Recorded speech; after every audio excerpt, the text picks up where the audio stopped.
with them place themselves on the outside of the rope. If it's not practical, please ensure that they're held or easily within your reach.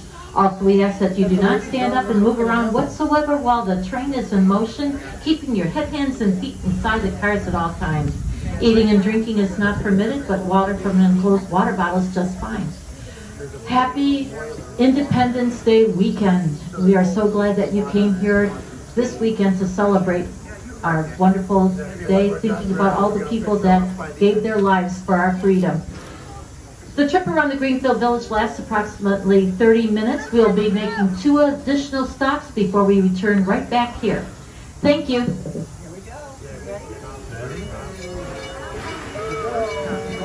We'll say goodbye to Hans and Pat. They're our station masters, and they were making sure that you entered onto the train safely.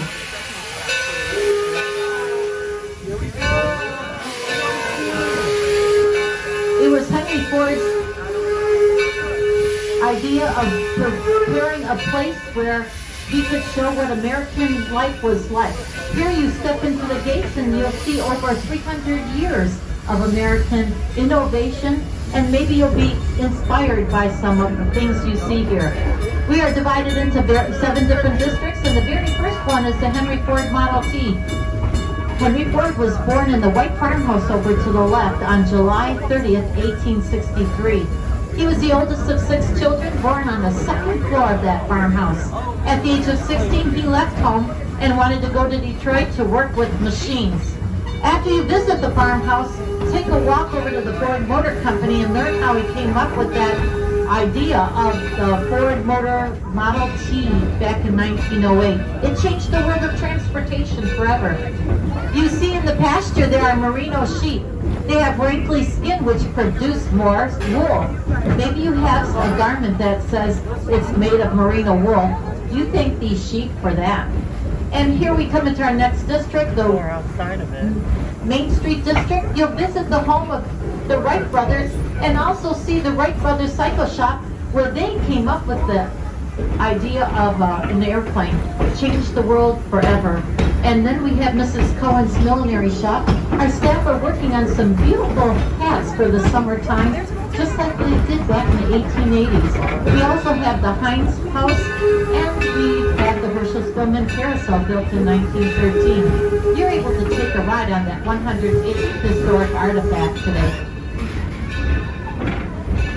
The statue of Thomas Edison takes us into our Edison at Works district.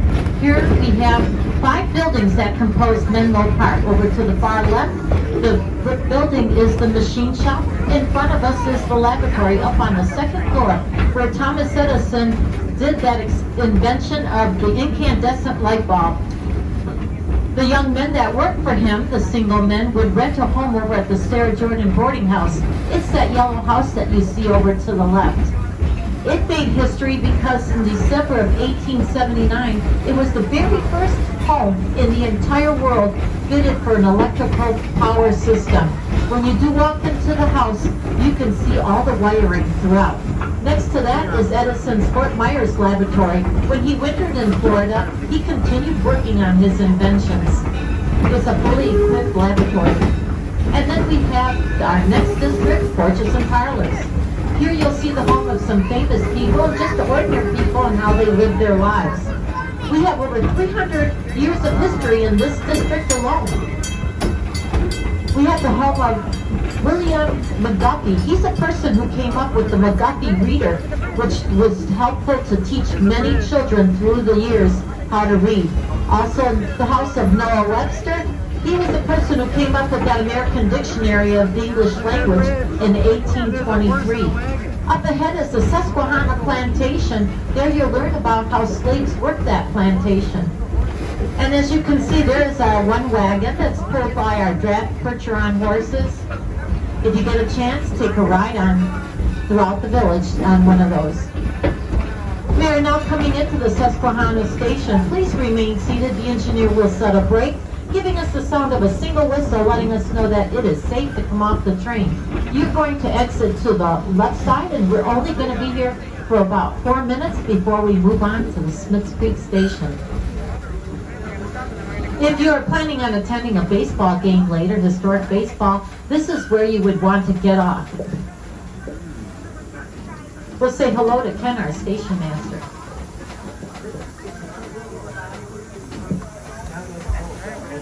Break, and then we're going to go again. We're going to go again.